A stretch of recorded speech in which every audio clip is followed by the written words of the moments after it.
السلام علیکم ورحمۃ اللہ وبرکاتہ۔ آج کے لیکچر میں انشاءاللہ ہم اگلی 3 پوائنٹس کو دیکھیں گے جو ہمارے سلائڈ کے رہ گئے ہیں۔ پوائنٹ نمبر 4، سر فرانسس موڈی اور قادیانیت۔ اگر ہم اس پوائنٹ کو ڈسکس کریں ڈیٹیل میں تو اس کا ایک پس منظر ہے کہ پاکستان کی آزادی بنیاد اور بیس تو اسلام ہے، اور اسلام کے لیے ہی مسلمانوں نے تحریک چلائی، اپنی جانیں دیں اور پاکستان کو حاصل کیا۔ تو پھر پاکستان کے وجود میں، پاکستان کی زمین میں قادیانیت کو کیوں بسایا گیا، یہاں پہ قادیانیت کو جگہ کیوں فراہم کی گئی، اور صرف جگہ نہیں بلکہ یہاں پہ قادیانیت کو مرکز کیوں فراہم کیا گیا، اس کی وجوہات کیا تھیں اور اس کے پیچھے مقاصد کیا تھے۔ تو برطانیہ پاکستان میں اپنی جاسوسی اور اپنے سیاسی مقاصد کے حصول کے لیے اپنے اعلی کار کو چھوڑ کے جانا چاہتا تھا کہ پاکستان میں ہونے والے کی تمام ایکٹیویٹیز کے اوپر نظر رکھی جا سکے اور اس کے مطابق ان کے ساتھ ڈیل کی جا سکے، اور ان کے ساتھ معاملات اور معاہدات انہی صورتوں میں کیے جائیں جب یہ اس کمیونٹی کو یہاں پہ پنپنے کا موقع فراہم کریں، جو کمیونٹی ہم نے بسائی ہے، یہ نہیں کہ قادیانیت۔ تو قادیانیوں کو بسانے کا یہ اہم مقصد تھا، اور اس کے ساتھ ساتھ ایک مقصد یہ بھی تھا کہ پاکستان میں ہم اپنی مرضی کے مطابق سیاسی یا معاشی اعتبار سے، حتیٰ کہ مذہبی اعتبار سے بھی اگر پینیٹریشن چاہیں گے اور اگر یہاں پہ کوئی فساد برپا کرنا چاہیں، حالات کو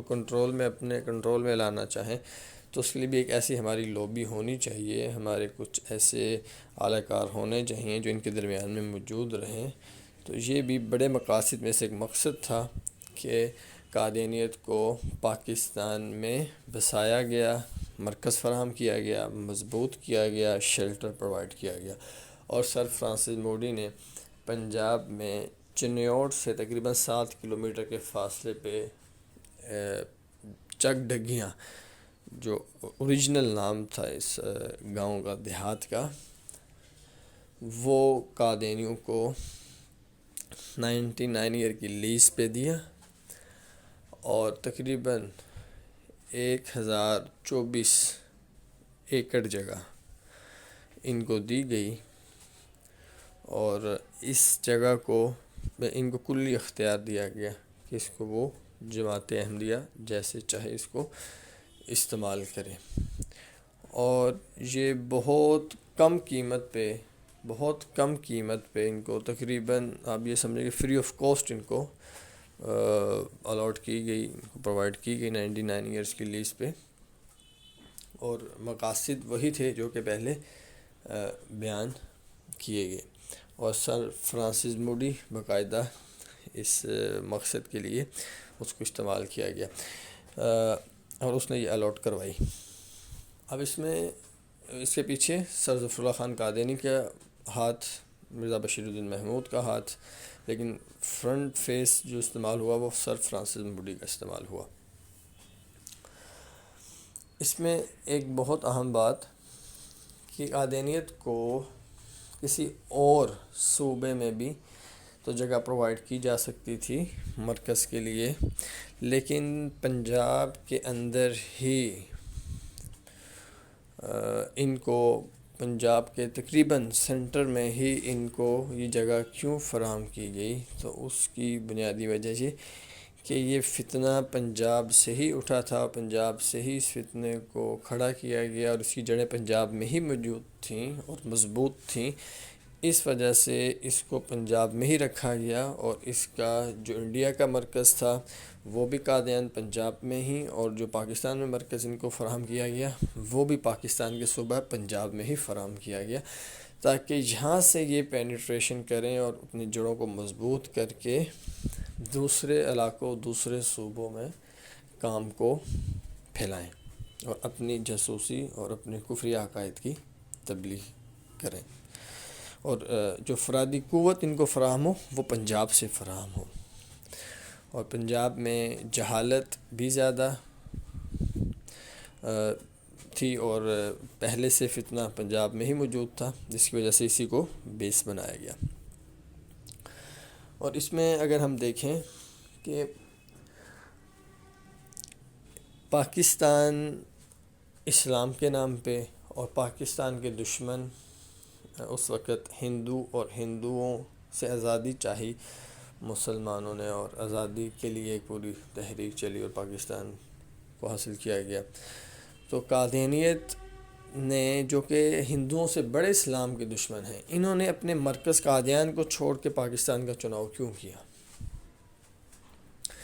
تو اس کی تفصیلات بھی آپ کے سامنے آ چکی، اور دوسری بڑی وجہ کہ یہ پاکستان میں اقتدار اور حکومت کے خواب دیکھ رہے تھے، اس کی تفصیلات انشاءاللہ آگے چل کے آ جائیں گی۔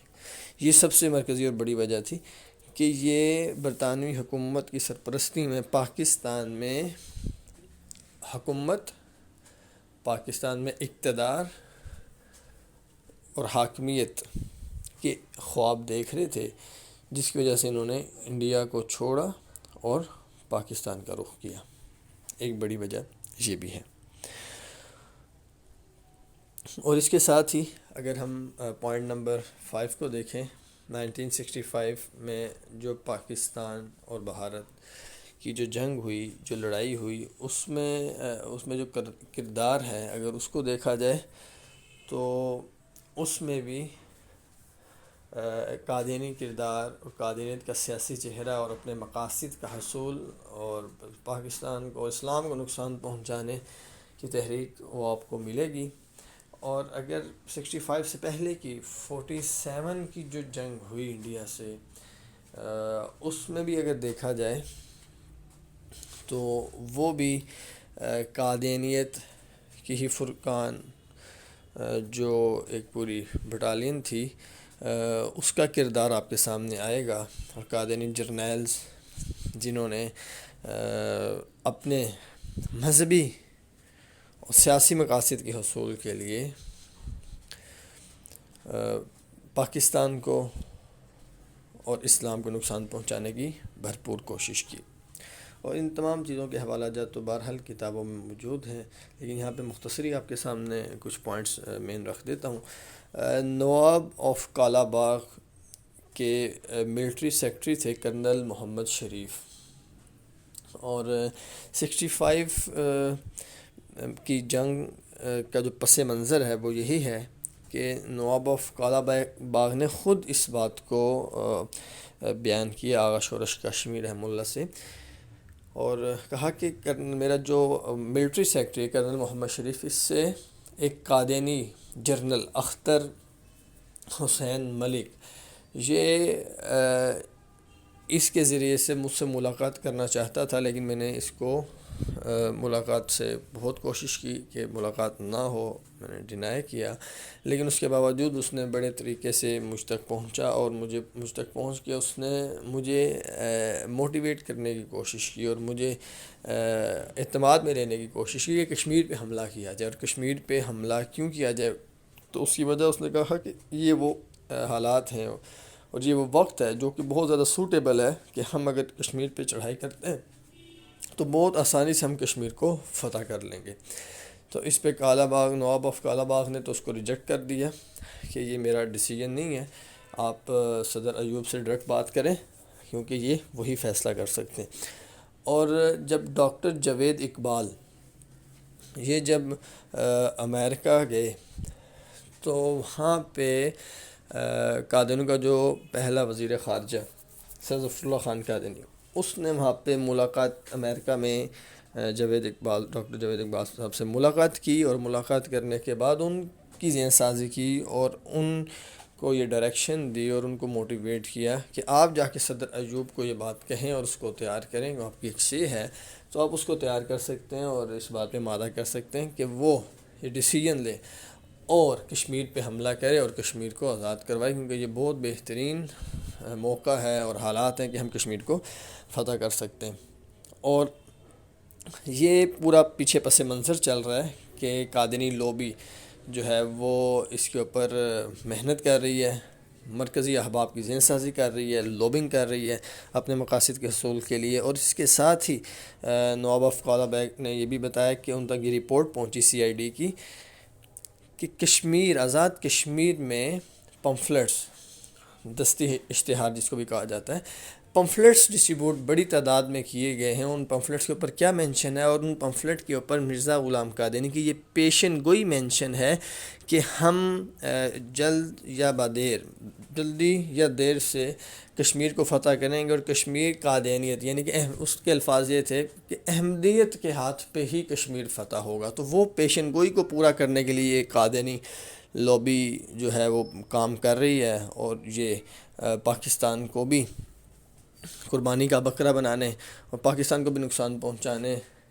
کے در پہ ہیں کہ اگر حملہ کرتے ہیں اور انٹرنیشنل جو بین الاقوامی حدود ہیں، سرحدیں ہیں، اگر اس پہ انڈیا حملہ کر دیتا ہے تو اس کا کیا جواب ہے۔ تو انہوں نے کہا کہ انڈیا ایسا نہیں کرے گا، انڈیا ایسا ایکشن نہیں لے سکتا، اور ہم بہت آسانی سے صرف ون اینگل اور ایک ڈائریکشن پہ ہی بات کی اور سمجھائی اپنے مقاصد کے حصول کے لیے۔ دوسرا ڈائریکشن جو تھا کہ انڈیا، اگر ہم نے حملہ کشمیر پہ کیا تو انڈیا ہمارے انٹرنیشنل جو حدود اور سرحدیں ہیں، باؤنڈریز ہیں، ان کے اوپر حملہ کر سکتا ہے، لیکن اس کو بالکل ڈینائی کیا قادینیوں نے اور قادینی جرنیلز نے، اور کہا کہ ایسا ممکن نہیں ہے، انڈیا ایسا نہیں کرے گا۔ اور ایوب خان تک پھر یہ خود پہنچے، جب ان کی دال نہیں گلی اور یہ ایوب خان تک خود پہنچے، اور نواب افقالہ بیگ سے بھی بات نہیں، اس نے بھی بات نہیں مانی، اور ڈاکٹر جاوید اقبال صاحب کے ذریعے سے بھی بات نہیں آگے بڑھ سکی، تو پھر صدر ایوب تک خود پیغام پہنچایا ظفر اللہ خان قادینی نے، اور یہ قادینی جرنیلز خود جا کے ملے، اور جا کے جو اس وقت کے بڑے عہدوں پہ فائز جو احباب تھے ان کی ذہن سازی کی، ان کو اعتماد میں لیا، ان کو اعتماد میں لے کے جب انڈیا پہ حملہ کیا تو پھر ریئیکشن کیا ہوا کہ انڈیا نے پاکستان کی انٹرنیشنل حدود جو تھی، جو بین الاقوامی سرحدیں تھیں، ان کے اوپر حملہ کر دیا، اور اس کی وجہ وہی قادینیوں کا ایکشن بنا، اور قادینی لوبی کا وہی عمل جس ان کو روکا جا رہا تھا، منع کیا جا رہا تھا، لیکن انہوں نے اپنے مقاصد کے حصول کے لیے جب کشمیر پہ حملہ کیا اور اس کو آزاد کروانے کے لیے، تو انڈیا نے انٹرنیشنل سرحدوں کے اوپر حملہ کیا اور جنگ کی صورتحال پیدا ہوئی۔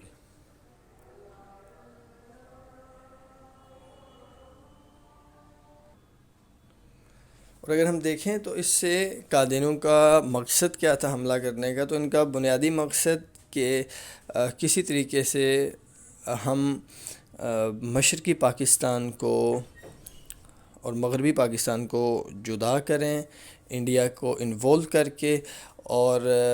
خاص طور پہ جب حملہ ہوگا کشمیر میں اور انڈیا کی طرف سے جب جوابی کارروائی ہوگی اور پنجاب کی طرف ان کی جوابی کارروائی جب ہوگی تو پنجاب کو الگ کر دیا جائے گا۔ پنجاب کا میں اگر انڈیا قابض ہو جاتا ہے تو پورے پاکستان کا جو عسکری بازو ہے اس کو الگ کر دیا جائے گا، توڑ دیا جائے گا، اور دوسرے تمام صوبوں کو الگ الگ ایک ملک کی حیثیت دے دی جائے گی، اور پھر پنجاب میں قادینی اور سکھ یہ اپنی مرضی کی ایک حکومت قائم کر سکیں گے۔ تو یہ تمام پس منظر اور یہ پلاننگز تھی جس کو اللہ تعالیٰ نے الحمدللہ ان کی تمام پلاننگز کے اوپر پانی پھیرا، اور ان کی تمام پلاننگز اور منصوبوں کو خاک میں ملایا۔ اور اگر ہم اسی بات کو دیکھیں جو کہ مشرقی پاکستان کی علیحدگی کے حوالے سے ہے، تو یہ 65 کے بعد جو علیحدگی کا معاملہ ہوا تو اس میں بھی قادینیت ایم احمد کی شکل میں کام کر رہی تھی پاکستان کے خلاف، اور اس میں بھی ظفر اللہ خان قادینی کی انوالومنٹ تھی، پراپر فل انوالومنٹ تھی، اس کا فوکس تھا اس کے اوپر کہ کسی طریقے سے کوئی 65 میں یہ ممکن نہیں ہو سکا تھا، تو اب وہ چاہ رہے تھے کہ اس کو کسی طریقے سے ممکن بنا کے یہ ممالک دونوں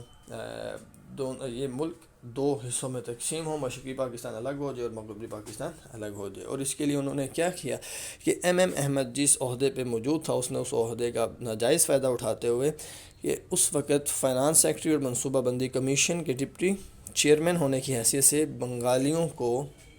جو کہ مشرقی پاکستان تھا، اس کے افراد کو، اس کے لوگوں کو امداد سے بھی محروم رکھا، ان کے لیے مشکلات پیدا کی، ان کو بے بس اور بیزار کی۔ اپنی ایسی پالیسی جس نے بنائی